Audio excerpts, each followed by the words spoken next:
What's happening, chaps? And welcome to another episode of Chaps Chat with myself, Ollie. And me, Dom. And to. That's all right. I'll you could introduce me. Yeah, all right, let's go again.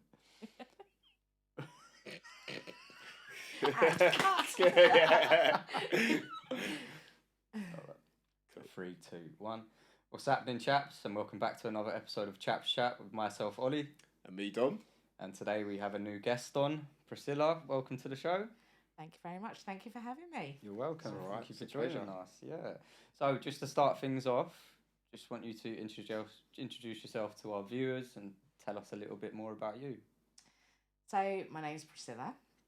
I'm 51 years young, so I've been on this planet for quite a long time, seen quite a few things. Mental health or emotional well-being, as I prefer to call it, is a real passion of mine.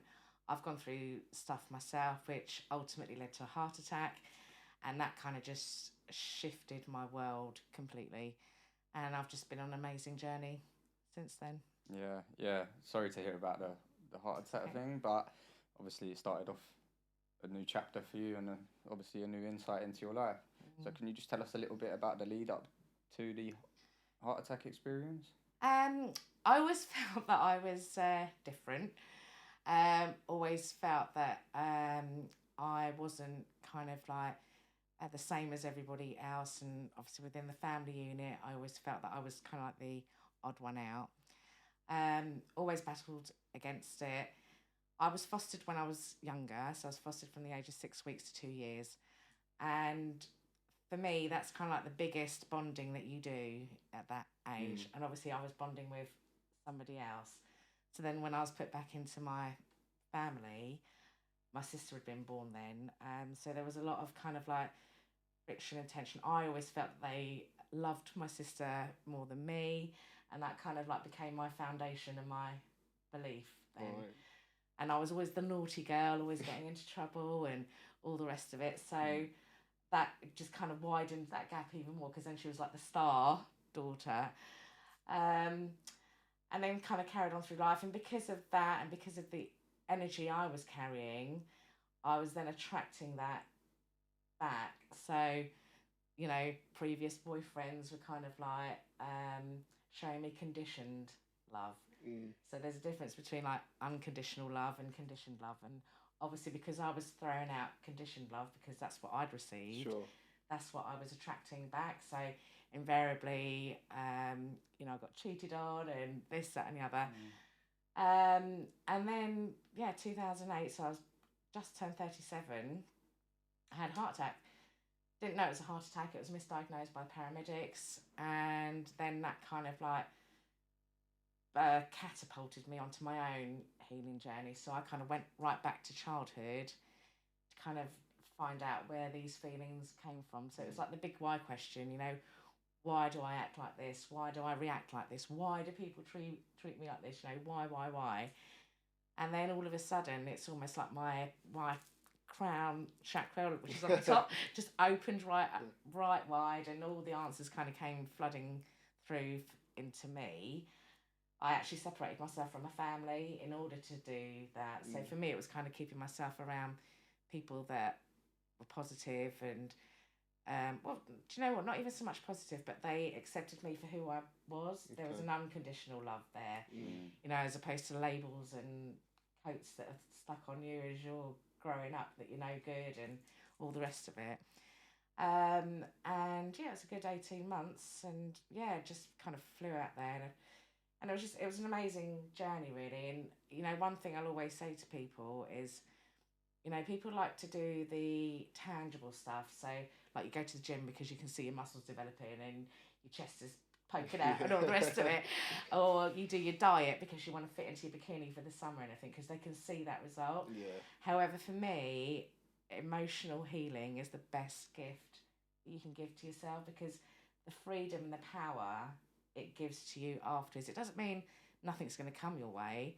It's just that when that cloud looms over you, you look at the silver lining rather than the cloud. Do you know what I mean? I know what you mean, yeah. And it's a tough journey, but it's the biggest gift you can give to yourself is to do that journey. go and like poke those ghosts, go and get those skeletons out of the closet, you know, cry, do whatever you need to, you know, that realization, just do it, because like I said, the freedom and power it gives you then is just, you know, you can't put words on that really. No. At least you can digest something while you're aware of it. But I mean, what you speak about there, I think a lot of us hold things from when we're younger, maybe subconsciously, that affect us moving forward. I know me and Ollie, I think we were speaking about that. We did a live the other day, and we were speaking a little bit about that. But it can be, I think we were saying before, it can be as little as things as like you walk out the door and your mum says, "Oh, are you wearing that jumper?" Do you know what I mean? It's like, and that might be a certain colour, and then you hold that with you all your life, and you don't wear that colour. Yeah. If it's yellow, she was right. Do you know what I mean? Do you know what? You're absolutely right. You know, and it's funny because like I remember my sister saying something to me about my niece when she was 10, and she was going through a bit of a you know, hitting out stage and everything. And I remember saying to my sister, the thing is, if you're told one negative thing in inverted commas, no matter how big or small it is, one a day, that's 365 times a year you're being told something. So she's reached 10, so that's 3,600 times that she's been told she's no good in some way or other, whether it's subtly, whether it's in a big way, whatever it is. And when you start to equate it with numbers like that, it then kind of drops into you that, well, no wonder I'm feeling like this then. Yeah, it was only once a day, but actually when you do it over time, that's an awful lot of times that you're being told that you're shit, basically. Yeah, and you can't remember not having that. Yeah. Do you know what I mean? And that's like, even though if you're not picking it up at the time, it's like anything. You only remember the reality that you know, and if that's what you've been hearing, then it's probably. And I think they're more impactful than the positive things as well. Yeah. Like in the sense of how we remember them. I don't mean like in the sense of how which is good and which is bad, but we tend to remember someone who's said something negative about us more than someone who said something, well, I would say most people. I don't think I do at this point, but they're more than a compliment, I would say. So yeah, but even then forgetting that you've even heard that and holding it with you, but you don't even know you're holding it with you. Like, for someone who's not spiritual, how are they going to actually realise that, would you say? The thing is, it's funny with people as well, because depending on where you are in life, you can either be somebody that will recognise somebody and give them that compliment, or you're feeling it inside but you don't want to tell them, you know, because you don't want to sound facetious or whatever. So you tend to then like give a flippant comment instead. And the thing is, like, the more people that love their fellow human being and, you know, they turn around, cool, your hair's looking good today, and say it rather than like thinking it but not saying it because they don't want you to feel whatever, or they don't want to feel whatever. That will then start to negate the negative stuff that you've, you know, heard as well. But that's got to start from a youngster. Do you know what I mean? So as well as kind of pulling you up for not getting like, you know, 10 out of 10 in your spelling test, you know, also give a compliment as well, so you're kind of negating it. But if you're just focusing on the negatives all the time, like you say, it then seeps into your sort of psyche, and that's it. And then and also as well, we then grow up and we do receive a compliment. We're like, oh no, don't. Oh no, don't, and all this. And it's like, because we've never been used to receiving a compliment. Do you know what I mean? And then invariably the person that's giving you that comment then feel uncomfortable and they won't give you a compliment. Do you know what I mean? It's weird, we do have that. I don't know if it's just in this country where people don't like being complimented a lot. So I don't take compliments well. It's like, you know, it's just a thank you. But I think people think like, well, what's their agenda for complimenting me a lot of the time? When it's like, I don't know, but like, there's not an agenda behind everything. But obviously sometimes there is. Like, there could be in that scenario though, because if you are told as a child for so many years a lot of negative things, which, you know, unfortunately kids do go through that, and then get into a stage in life where someone is actually seeing good things in you, and it's what? Like, I've never heard that. Like, how are you seeing that in me when the people closest to me haven't seen that or haven't said that to me? So it can probably be a little shock to the system, and I think that's where people have to feel a bit vulnerable or start to feel a bit vulnerable, and maybe they don't like that, you know, because it's like a change of emotions. Like, whoa, like Yeah, a You know, nice that made me emotion. feel good. Yeah. So Or it's like, I don't need you to tell me that I'm good. Yeah. I feel it's something, I knew that already. Yeah. You know what I mean? Of course my hair's banging. who are you? Who are you to tell That's me? John Frieda, brother, you know. Yeah, but this is it. Because we then bat it back with that, Yeah. don't we? Because we're either doing it because we're embarrassed and that, so we kind of like joke it off and like, yeah, I know I'm shit off. Yeah. Do you know what I mean? But a lot of that as well, the receiving of that also comes from learning to love ourselves again. Because we've been constantly told, not necessarily that you're not lovable, but through various comments like we just talked about. You don't know what it is when you're young, because I really, I know I've mentioned to you that I'm quite into the spiritual side of things, whatever that means for me. But one thing I saw the other day when it was talking about childhood trauma wasn't even like things that people have said to people when they're young. It could be as simple as like a baby when they're young. They know how much, let's say, the mother or the father, not how much, but they feel a sense of the care that's being given by the attention that person shows them. And they look at this not from like things like the eyes, like they'll like naturally lock eyes with their parent a lot of time. And if that parent's distracted and doesn't give them the attention, then this can leave trauma in a baby from just something like that, from not getting as much attention as they should when they're younger. So it's like things like that. If you a couple of years ago, I wouldn't have known anything like that. It's like I feel the majority of people aren't in a place where they know maybe the reason why they might feel bad in this moment is from previous trauma. So I mean, like, what do you think is the biggest realization of that? The thing is, you're absolutely right, and I very much go down that inner child healing side of things, because everything stems from right back to babies. Actually, you know, when a baby's born and you're looking at them gurgling away, you don't turn around and say, "Cool, you're a moody fucker, aren't you?" Do you know what I mean? Because they're they're sending out that loving energy, and if you're right, if they're not getting that back, that then starts to stay inside. Then the crying starts, and then the parents are like, "Oh my God, they're crying all the time," or whatever it is. But when they're born, they're pure.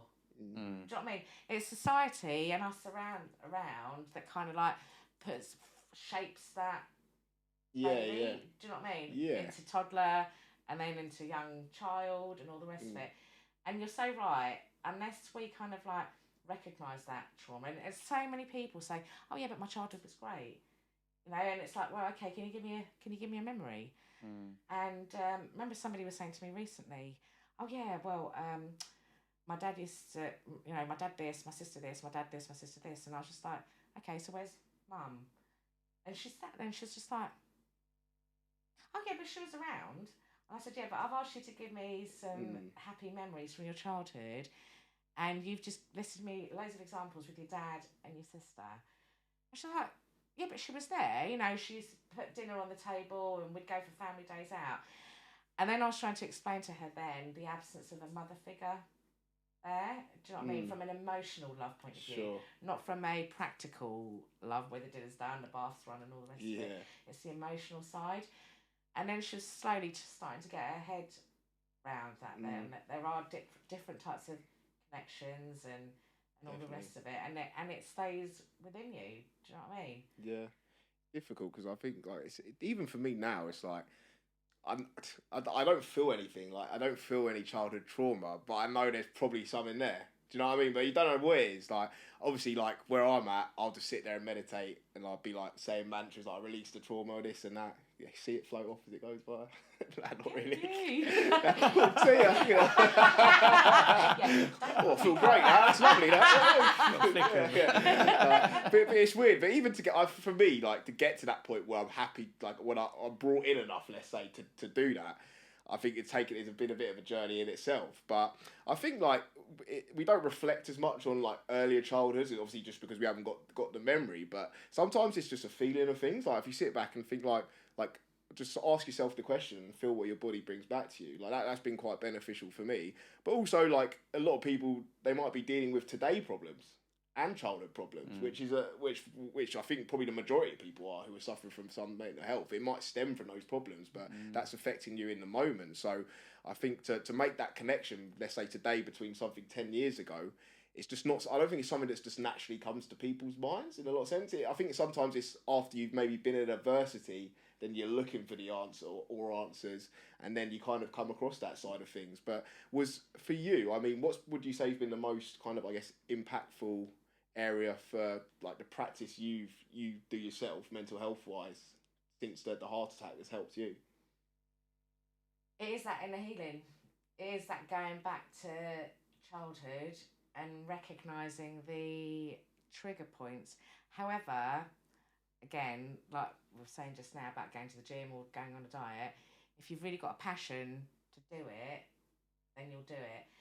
And so for me, it's kind of like if you really want to kind of get underneath why you're attracting this or why you're putting out that, and you really want to sort of shift your path going forward, then, you know, do that inner healing. And you're right, you know, it's not a case of like, oh, you're going to sit there, you're going to think about something and it's just going to pop in. Yeah. You need the right prodding, if that makes sense, Sure. but in a loving way. And a bit like the example I gave earlier, she was like, oh yeah, I had a great childhood. And then when I asked her a couple of questions, she's like, oh yeah, she wasn't around actually. Yeah. Do you know what I mean? But she'd forgotten it, you know, because she'd had other great memories from her childhood. And this is the thing, we can't possibly remember everything. No. However, with the right questions and in the right safe space, you know, these things do come out. I mean, people kind of tend to relate trauma to, say, parents splitting up, or you know, somebody close has died, or whatever. However, it does go further back than that, because depending on how you've dealt with that trauma that you can remember is down to the trauma that's been there beforehand. It's a bit like, you know, a bricklayer. Yeah. It leaves. They say that it does. It leaves that. I can't remember how they describe it, but trauma actually leaves like grooves in your brain or something.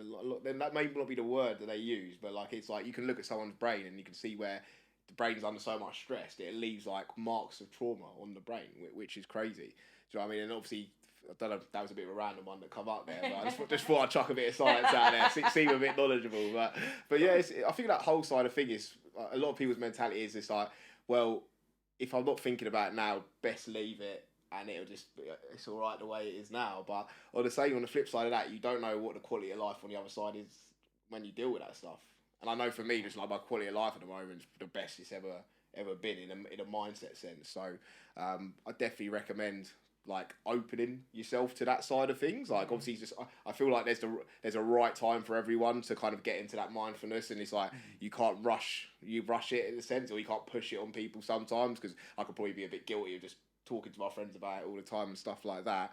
But it's definitely something to be knowledgeable. And I mean, in that sense, is there any science that backs up that trauma side of things from when you're younger? Do you know, the change in your psyche backs that up. You know, because if you have dealt with that trauma, your energy just changes completely. And, you know, we're all energy at the end of the day. Sure. And an example of that is like, you know, say you've gone to a party, you've walked in and it's vibing, and immediately if you'd felt shit beforehand, or you weren't in the mood to go, the minute you walk into that room, you're picking up on those energies around you. It's like, yes, where's Mar? Do you know what I mean? And similarly, if you've walked into a room and two people have had a row, they may not still be rowing, but you walk in and that atmosphere is heavy. So what I'm trying to say is we're all energy. And sometimes as well, it's about understanding whether is that my energy I'm feeling like shit, or is it because I've just come from Dom and he's just about to slit his wrist and it's just like, you know, blah, blah, blah. Is it his energy I'm feeling? You know what I mean? And that's where, again, the mindfulness comes into it, of like differentiating between whether it's your shit that you're feeling, or whether it's somebody else's shit that you're feeling and you've soaked up. Yeah. I think there's things we have as a collective as well. Just because, like, 100%. because we did an episode earlier that we were speaking about like collective anxiety, whereas like obviously there's a lot of fear in the world, especially at the moment, and how everyone kind of feels that on the same level. But it could be easy enough as like a certain group, let's say a certain group of people who's been through a certain bad incident. For example, let's say like like the Second World War and the Holocaust, right? Collectively, that group of people have a trauma that they've all experienced together, and sometimes it can be hard to move past that trauma collectively if you're sitting with, like, obviously that's not a scenario that relates to me, but there are other scenarios similar in terms of a group of people that could relate to me.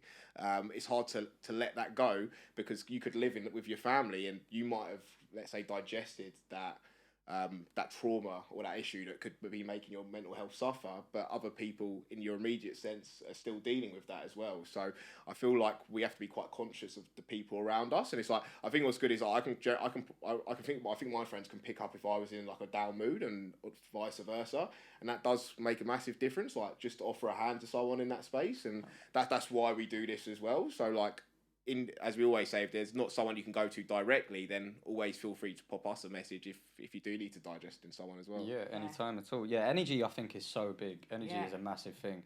I think especially if you're on a high energy and you're loving life at the moment, and you are walking into a really negative impacted room, it's a downer. It is a downer. But, you know, as you said, being mindfulness as to why that's happened. Because you might go see your friend. If your friend's living with his missus, and you go round and you know they've had a Barney. Yeah. You know, innit? And you're like, even when you open the door, you think, I should probably leave. And it's like immediate. It's weird how our bodies can actually pick up these senses and things. And it's not even from someone saying it, you just feel it. Yeah. So it's incredible the way that it works. It is. And, you know, for me, it's kind of like, right, I can either stay in that energy and suck it up, or I can shower them with my energy. Yeah. Do you know what I mean? Yeah. And this is where I choose to be. I'm not kind of dissing anybody's how they're feeling at that time.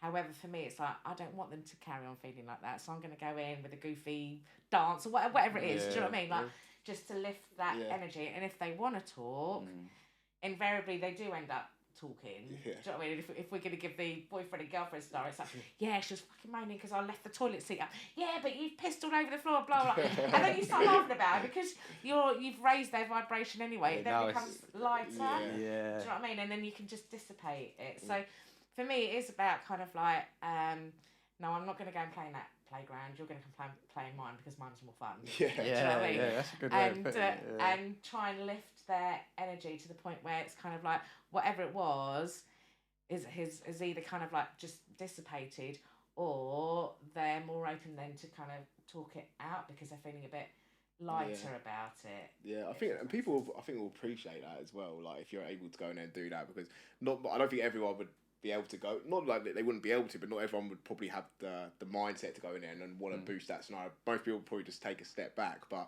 like, it just reminded me of like one of my favourite comedians, right?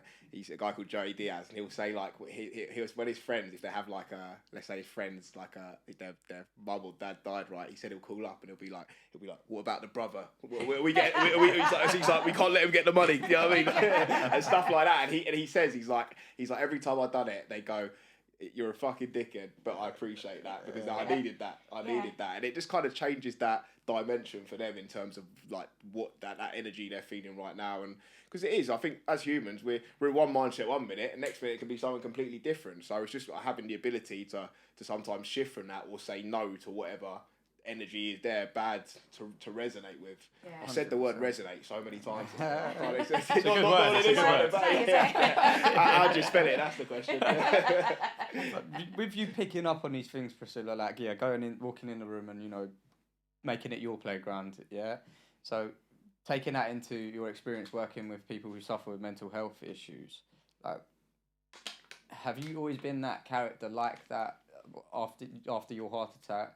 And did you bring that into working with mental health patients as well? For me, having done that journey on myself, it did. It really helped, kind of like doing the job that I did. And it was about kind of like bringing that humour into it and just lightening it, a bit like what you were just saying about the comedian and everything. Because in that way, you're kind of helping to lighten them as well. I remember supporting somebody once, and it was all doom and gloom, and then I turned around to her and I was like, so where's the crystal ball today then? And she's kind of looking at me as if I've like bonkers. And I said, well, you've just sat there. I said, I know it's going to be like this, and this is going to happen, and this, and this. I said, I want you to show me my crystal ball because I want to read in. Yeah. And she was just like, and then she started like slowly smiling, and then and I said, what, do you want me to start calling you Gypsy Rose Lee? Well, you know, what we do here and that. And I said, right, let's just see when we get to the shops what's going to happen. Let's not preempt it. Do you know what I mean? And anyway, slowly kind of like managed to get her out to the shops and everything.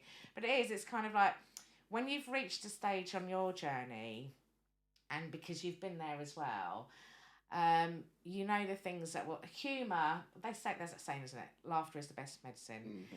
And I'm not saying that's always the right way. However, if it's done in the right way, and for me, it's all about the delivery of it. Do you know what I mean? If it's done in a loving way as opposed to a dismissive way, that person will receive it in that loving way. Because they'll look at you like, you know, you make it said, oh God, I needed that. Yeah. Do you know what I mean? Because it was done in a loving way as opposed to like, you know, just get your shit together. You're always like this, you know. What's the matter with you? The sunshine, or whatever it is. Yeah, do you know what I mean? It's like doing it in a coaxing, loving way. Do you know what I mean? Yeah, I think a lot of people need to take that on board as well. I think that's something we could all learn from. Really, obviously, you know, you're like that anyway. But I think it is so easy just to say to people, you know, yeah, well, it's a nice day and things like what you have, all that shit. But it never helps. Yeah. So like doing those things, bringing in a light joke like the crystal ball. You know, you've determined how your day's going. I want to know how mine's going. You know, like what would you do if she whipped one out and she's like, don't tell no one. Yeah. Lights go off. Yeah. But like, it's true though. Just bringing that in, like, if that was me and someone said that to me, like, I'd have a laugh at that. Do you know what I mean? That would bring my mood up immediately. So yeah, I think it is about being a bit mindful, like Dom said, and just like seeing the opportunities where you can make someone's day better or their feelings better in simpler terms. Yeah. You know? So, yeah, exactly that. Exactly. And I know you're going to get varying degrees of kind of like people feeling really like, you know, they just really don't want to do anything. And then it's, you know, depending on if you know that person or not, it's then kind of like, you know, and I think you spoke about this in one of your other podcasts about doing stuff that you love doing. So if you know that they love, I don't know, sci-fi films, for example, right, should we watch that Star Trek episode, whatever it is, whatever floats their boat, you know, should we do that? Do you know what I mean? And if it's still a no, then find something else that they love doing as well. Oh, come on, you love doing karaoke. Yeah. Sing bar. Let's get the sing star out. Yeah, I've still got it in the cupboard somewhere. Do you have the guitar as well? Yeah. No, I actually don't. I did have Guitar Hero, but that's gone. We've been that. Sing Star's the only one for me. But you know, going on singing, the arts, as in singing, writing, drawing, all those are very therapeutic. Yeah, they are. Do you know what I mean? So even if it was singing or even just putting on music, you know, I was saying to Oli earlier, he was asking about my journey here, which was a bloody nightmare. Was it? Yeah, M25A4 A6 was just a nightmare. However, I then got my Spotify on and played my old classic school R&B. Lovely. So there I was, pumping it around. On the way what sort of bangers have we got on there though? What are we talking? What are we dealing with? Shanty days. But you know what I mean? Because I know that, like, you know, music makes me feel good. Music sings to my soul. I love singing as well. So it's kind of like, let's get some classics on and just sing and bop away. That's it. Because I mean, like, one good thing about like the arts in general, but definitely music, is what people I don't think realise is listening to music is almost like meditation in a sense, because you're focused on the music. You're not focused on what's in your mind. So like, it's easy to hear music, but like, you ever actually just focus on the music when you listen to it? That will take your mind away from anything else. But like, you also mentioned writing, which for me, I really like writing. Like, if like someone's feeling bad, like, you'll probably find you get a better answer from yourself. You sit down, you just think, how am I feeling? You write on a piece of paper. But it's just good to write anyway. I don't know what it is. It's quite therapeutic. But I think even things like that hold a stigma.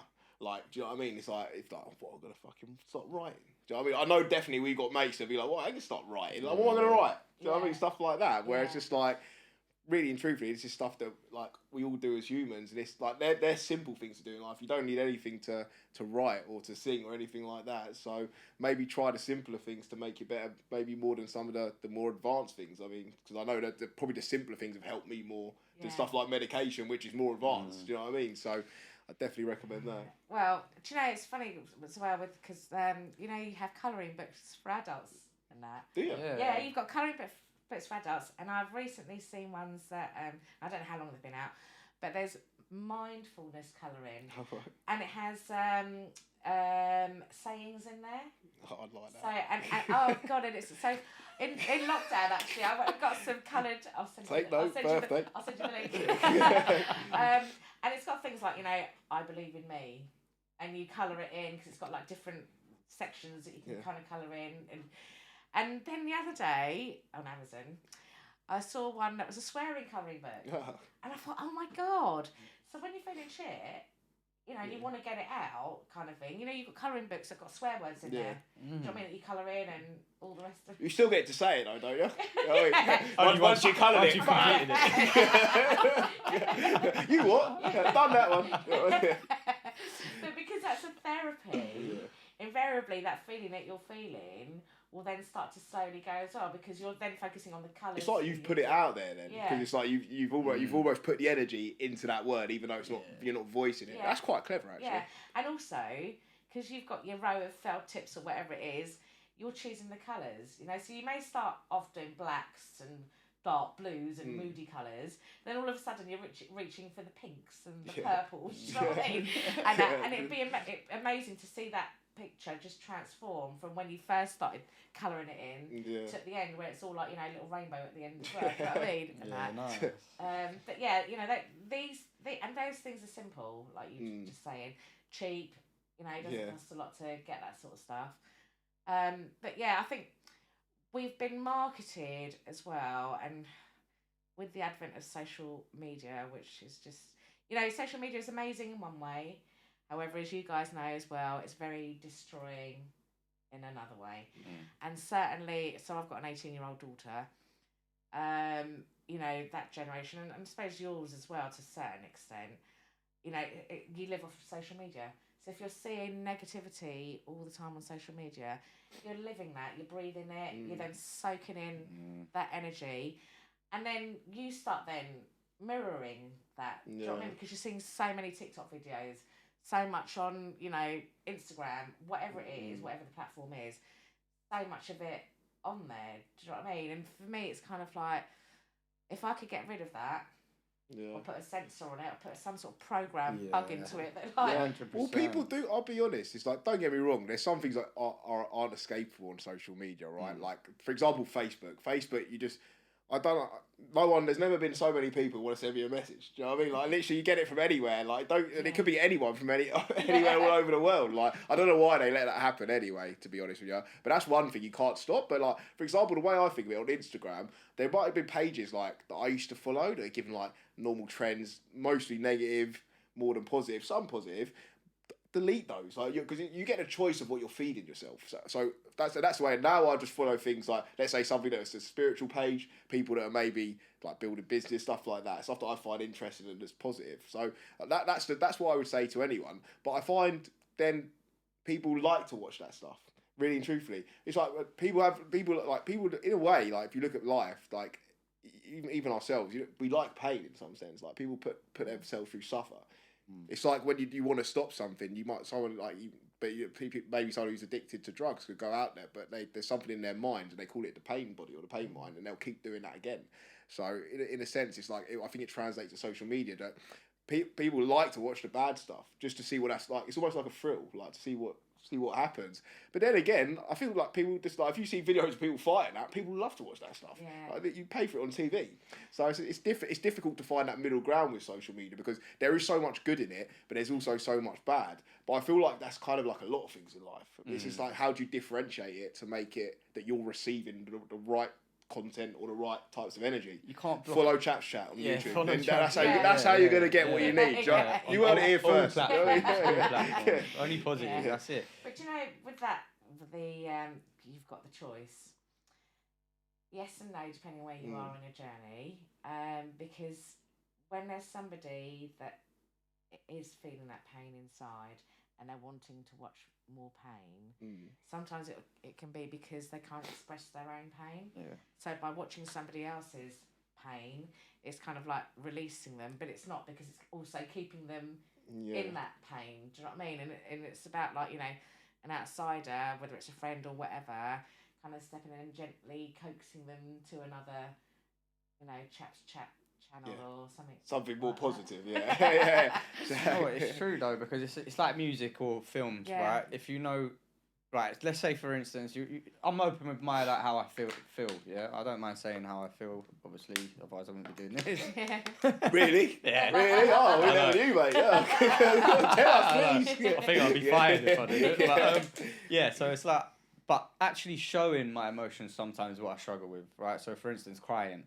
Now, there's certain things that at times of trauma in my life, there were sad songs playing. So like listening to them sad songs is a gate opener for me. Yeah. Because I know that will trigger me off. Yeah. Do you get me? So like I know that there's certain things where I can let that emotion out if I listen to them. But yeah, it's a yes or no thing, whether you choose to do that or not. Now, is that the best way? I'm not too sure. Like sometimes people aren't just so, you know, as emotional as the next person. So for me, it helps. So even like to people who do struggle to have a little cry and think, well, you know, people say let your emotions out, but I can't. You know, some people can't. They're traumatically scarred, and let's just, you know, stop their emotions for a while. I think little triggers like that, songs and films, even like, trust me, Man on Fire. Have you seen Man on Fire? No. Denzel. You never seen Man on Fire? No. That scene on the bridge with when he gets the girl back.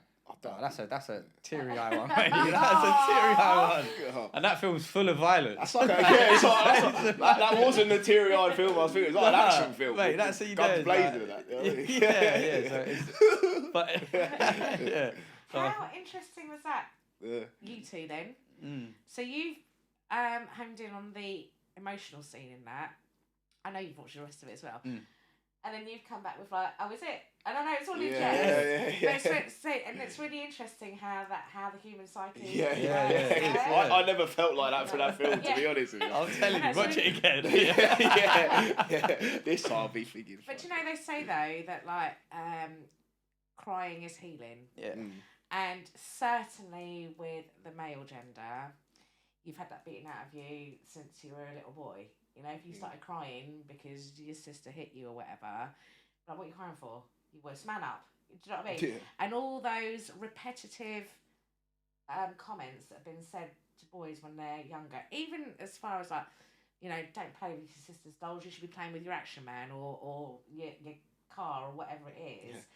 That emotional side of a boy has been kind of like slowly, under the wire, been kind of taken out from a very early age through subtlety. Yeah. Sometimes it can be heavy, as in like, you know, you might get a slap from your dad saying like man up, or sometimes it can be like, oh, you know, a subtle way of doing it. However, talking about trauma and that imprinting, even that subtleness, because, you know, you guys know we're doing our most developing as children.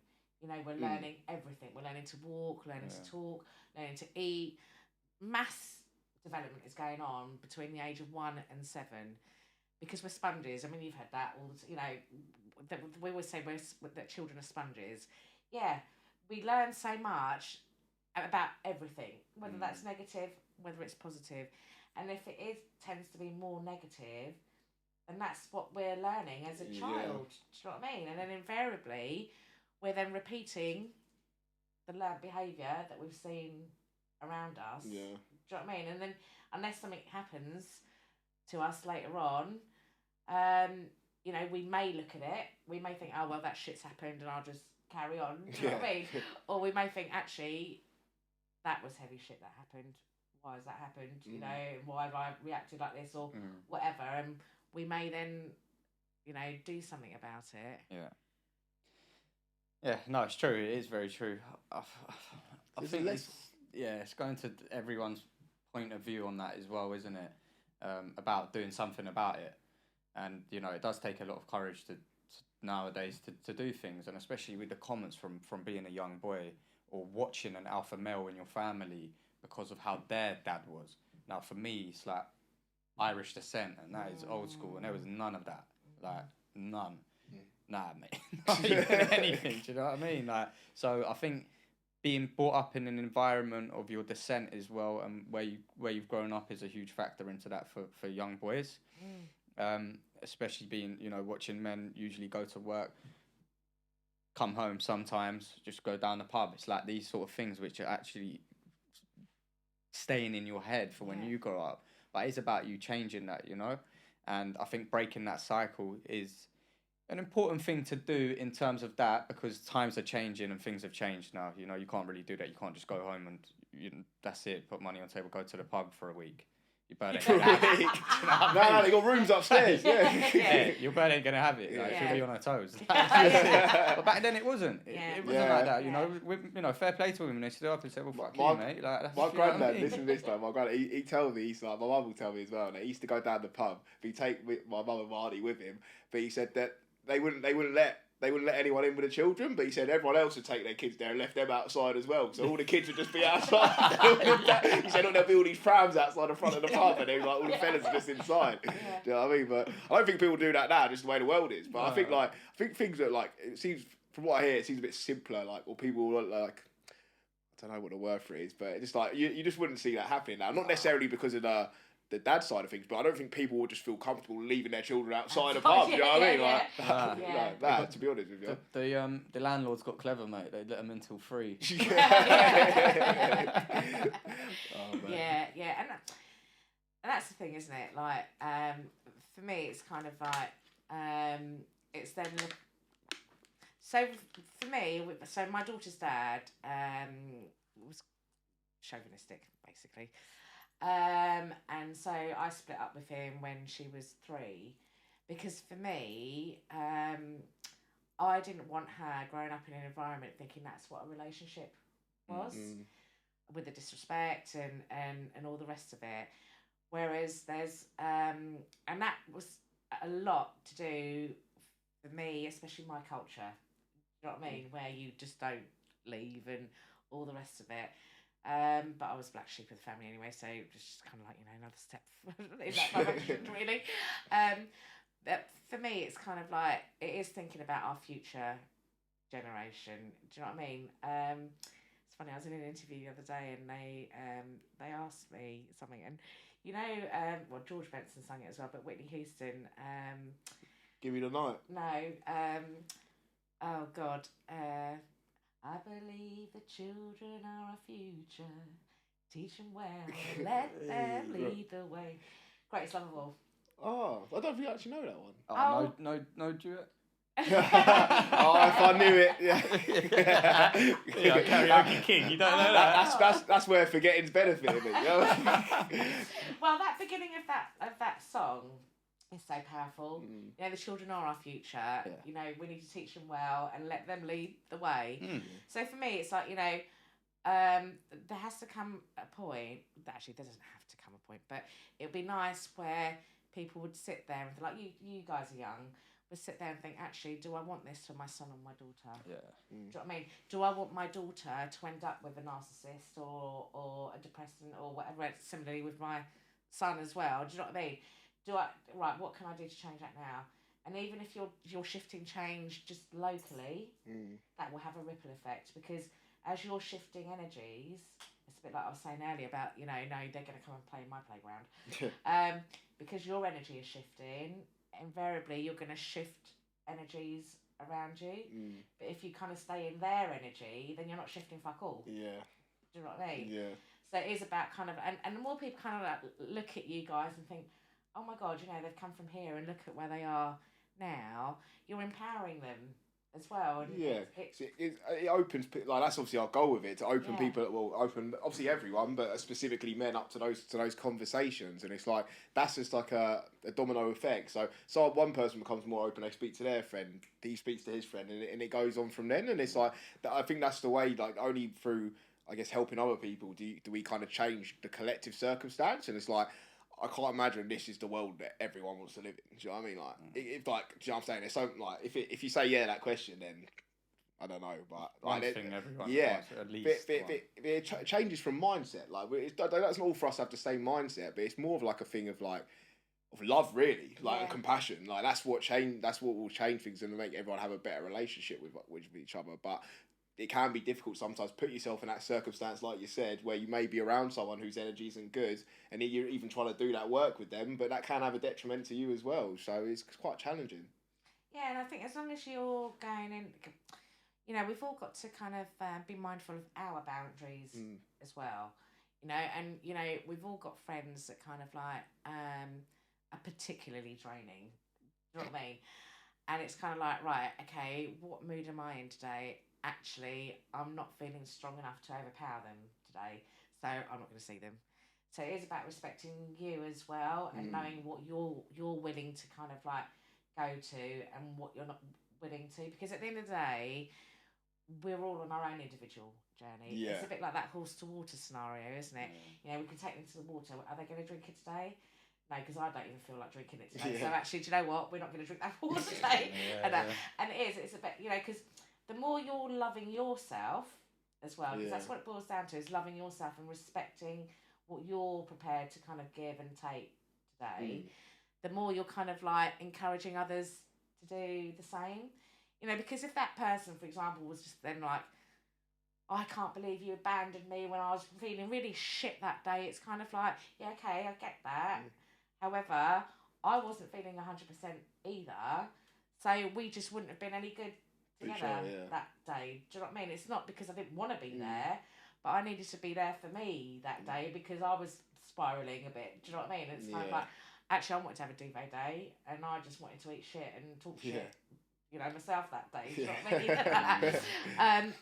And the more you're kind of portraying that self-love, the more they'll then sit there and think, actually, yeah, he's right.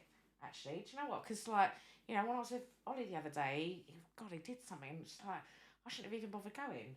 You know, and then you're through your own actions, you're then teaching others how to kind of like be all planting seeds in their mind. Yeah, because people always learn better rather than you showing them how to do it rather than telling them how to do it. So yeah, 100%. I don't think Dom would say that. I'm quite fun to be around, you know. I don't even know why I'm fucking here to be honest. I'm joking. Yeah, you're right. You're completely right on that. It is, and you know what? Fair enough. Each to their own. If you want to have if you don't feel up to it, you ain't got to be forced into doing it. Do you know what I mean? Yeah. And it's just the way it is, and it takes a powerful person within themselves to be able to do that, because you're putting you as number one priority, and that's the most important thing. Yeah, and you know, we've been brought, well, certainly my generation, brought up having to look out for others. Do you know what I mean? Like, you know, don't be so selfish. You know, go and help your brother, or go and help whatever. Do you know what I mean? And it's been drummed into us again subtly. Oh God, you know, I've got to go and help him. You know, I've got to go and help her. Do you know what I mean? And whilst you're kind of like slowly sinking in that, but you're told all the time, you don't look after yourself, go and look after others. And people ask you for help when you don't. You like, it'd be something silly, like if like you carry like a box up the stairs, and someone be like it'd be little words, like, do you need help with that? And it's like you can obviously like, not everyone needs help. I feel like you have to help yourselves first, and it's like that was a bit of a tangent, but yeah. No, but it's just like, I think in that sense, it's like, for me, I'm an only child, so I'm quite like just naturally independent off the back of that. But it's surprising to me when I've been around people, like how needy some people are. No, this isn't not any of my friends, to be honest with you, but just like let's say people in his everyday life, and it's like some people always need to be around other people. They always need someone there, like for that reassurance. And like for me, like I don't say that's bad, but that just doesn't make sense to me. Like, but in that sense, like I feel like in being independent is probably where you grow yourself the most and you learn to look after yourself the most. That's not saying you can't be around people, but do you think there is a reason like some people were like more needy than other people? Do you know, it's that lack again though, isn't it? Because if they haven't received that love growing up, invariably they've been then taught to, it's a bit like the codependency side of things, you know, where you talking about being an only child, there are some situations of an only child with an only parent that they then rely on each other for everything. Do you know what I mean? So then when that child has grown up and they've moved out and that, they need to have somebody around them because they've always had somebody around them, because that parent hasn't allowed them to grow, Yeah. if that makes sense, because of their own issues, that they needed that child there with them as well. And it is, talking earlier about kind of breaking cycles, and they call it sort of the breaking ancestral chains. So it is about kind of like, breaking the granddad's or the great granddad's chain through your own actions today. And once you've broken that chain of not going down the pub every night, your son will then pick up on that, because it's all learned behaviour, and this is what people. I would love for people to kind of get their head round a bit more, that actually it's not as complicated as it needs to be. A lot of stuff, I would say 90% of stuff is learnt behaviour. Do you know what I mean?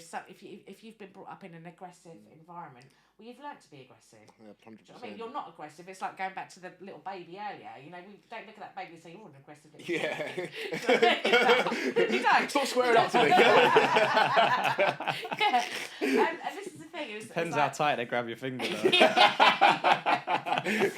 is, isn't it? It's kind of like, it's understanding that a lot of our behaviour has been taught. And it could have been taught subconsciously as well. Yeah. It's not like they've sat down and they've said to you, right, you're going to be aggressive when you grow up.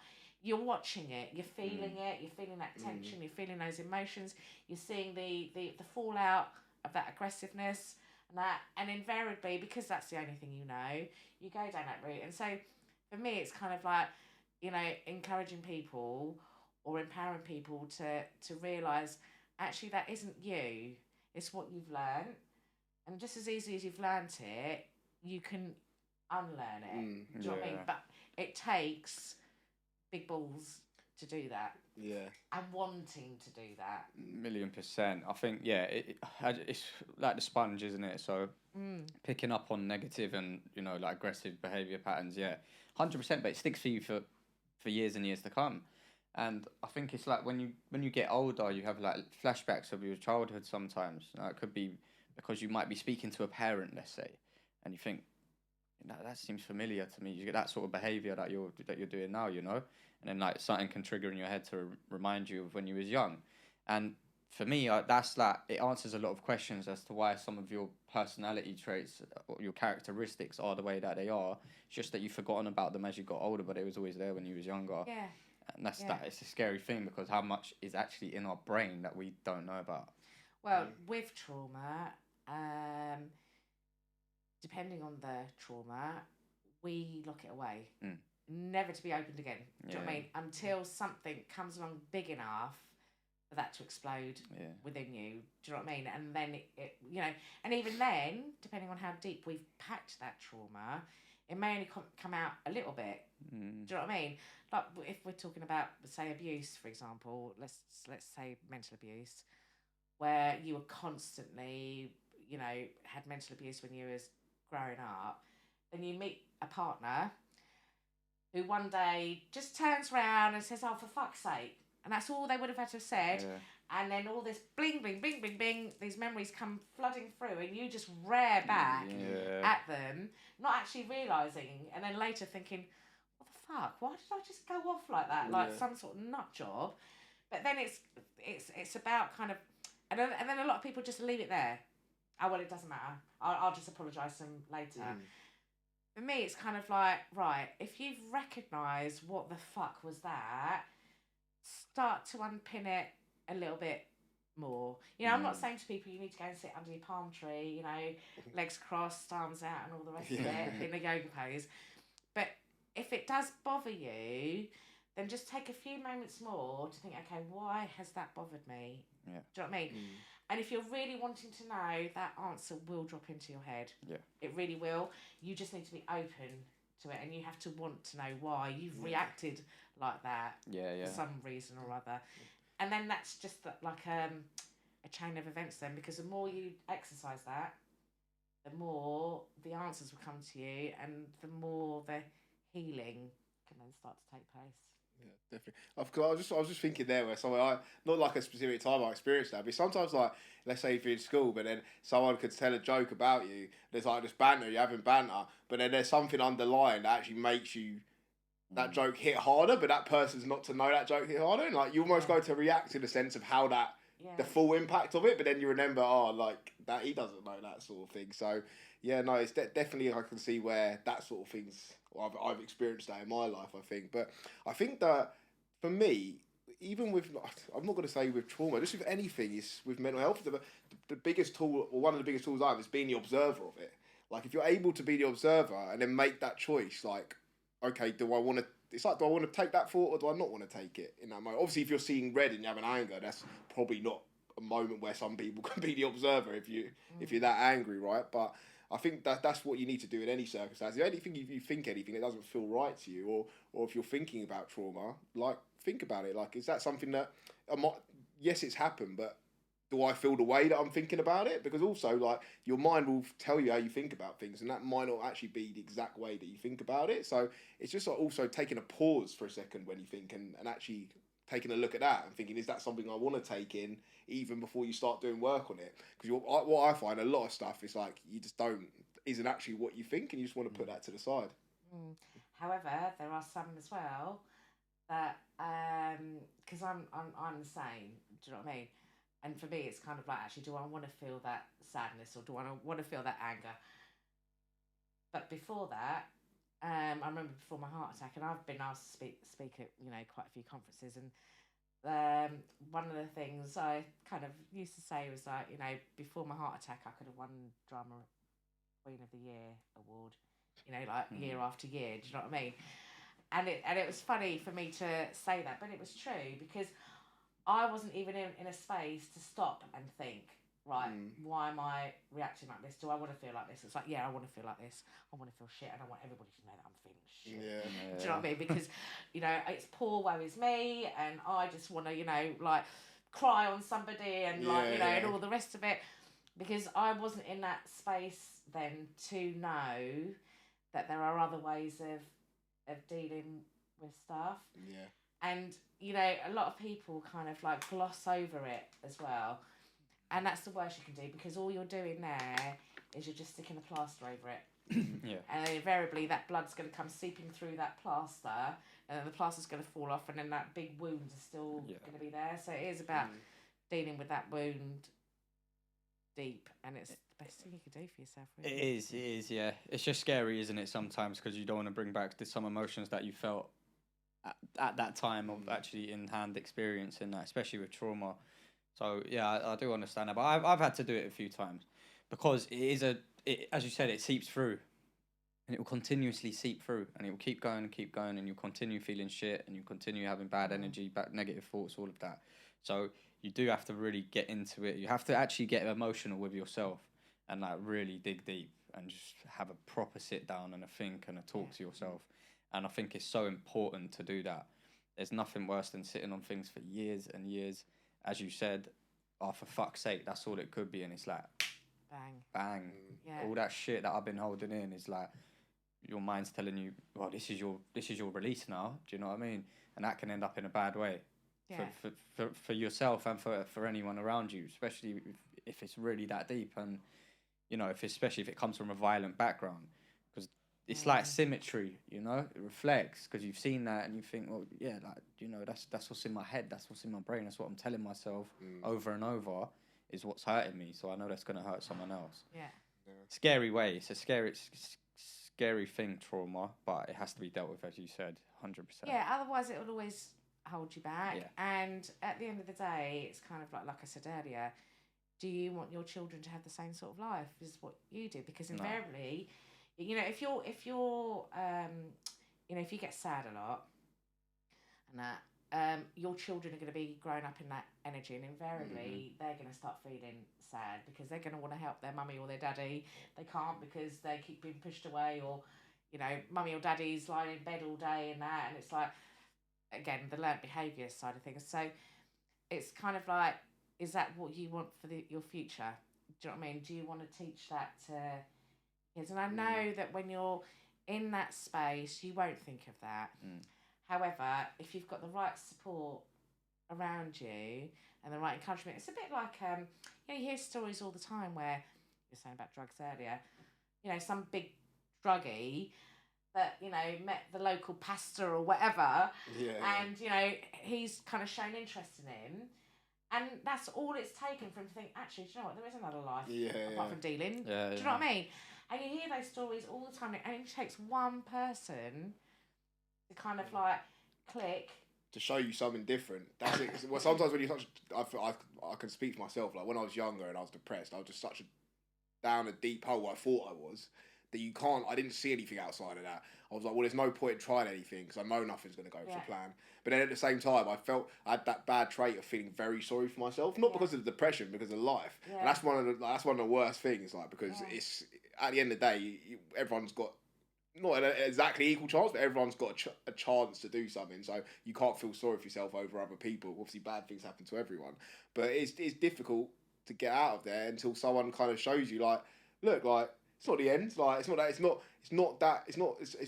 of the time it's never as deep as we think it is. Sometimes it can be when certain things happen in life, right? Horrible things happen, but with me, it wasn't never as deep as I really thought it was. But it was only for me to, not for someone to tell me that, to be in circumstances where I felt love from people around me, not that I didn't before, but love in regards to this scenario of mental health, that opened me up to kind of think, well, maybe it's not, well, maybe I can have a better life, or maybe, and it's until you get that, and then I think that's that kind of scenario that you just mentioned there, sometimes people won't come out of it. And don't get me wrong, there's people that will take themselves out of it on their own, and which with sheer force, which, like, fair play to them, like, that takes a lot.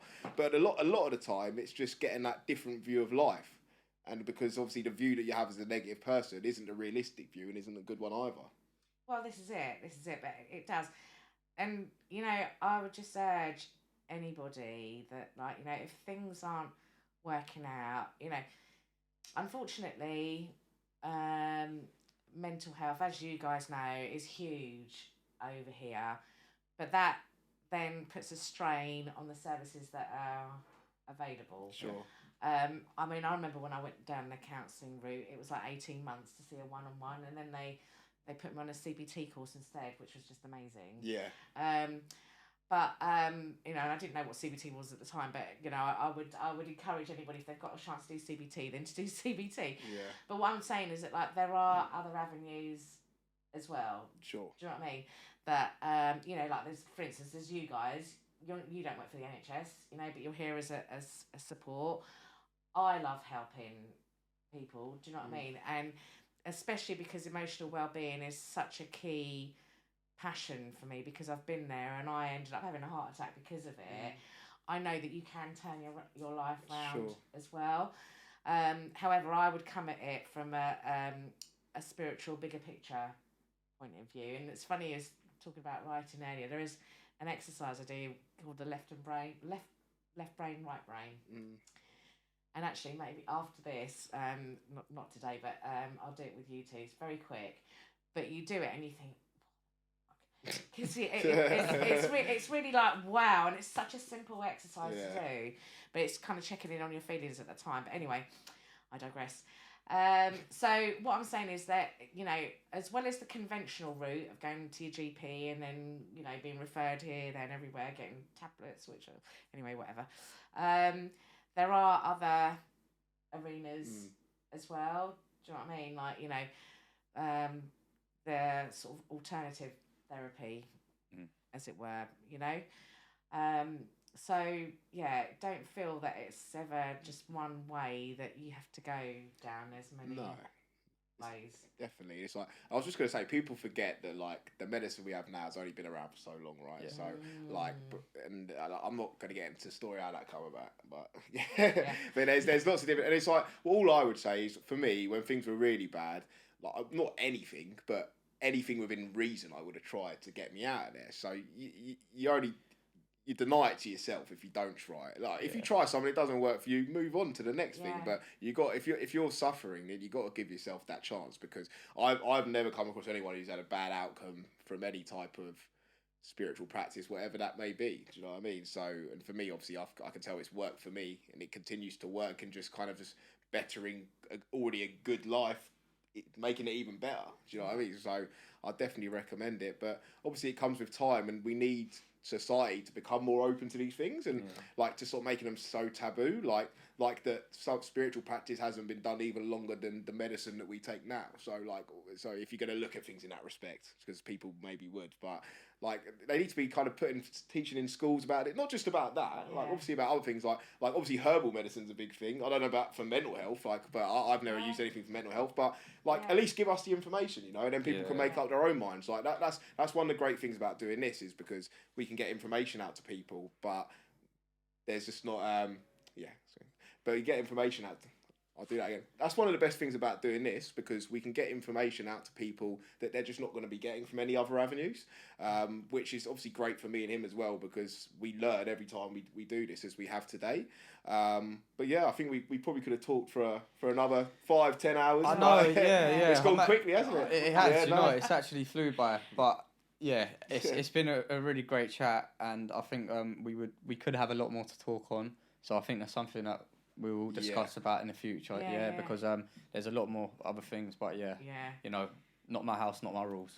So, but do you know what? You guys are amazing, and I was so I felt honoured actually that you contacted me. God, it's a few months ago now, isn't it? But when I saw what you guys are about, I was like, yes. Yeah. I'll be there on the front line. I know. Honestly, I speak on behalf of both of us. Thank you very much for your support, your willingness to help us, because Priscilla, Dom speaks to. We had a really good chat, us, and we're making connections, which is really good. So just wanted to let the viewers know. Thank you very much for your support so far. And I'll take that compliment. thank you for your energy. Thank you for being so upfront, and for sharing your experiences as well. So glad to hear that. Of course, you've come out in this new chapter and you seem thriving in it. So really pleased for you. Thank you very much. Fantastic. Well, thanks a lot for coming, Priscilla. This has been Chaps Chat with me, Dom. Me, Oli. And we'll see you next time.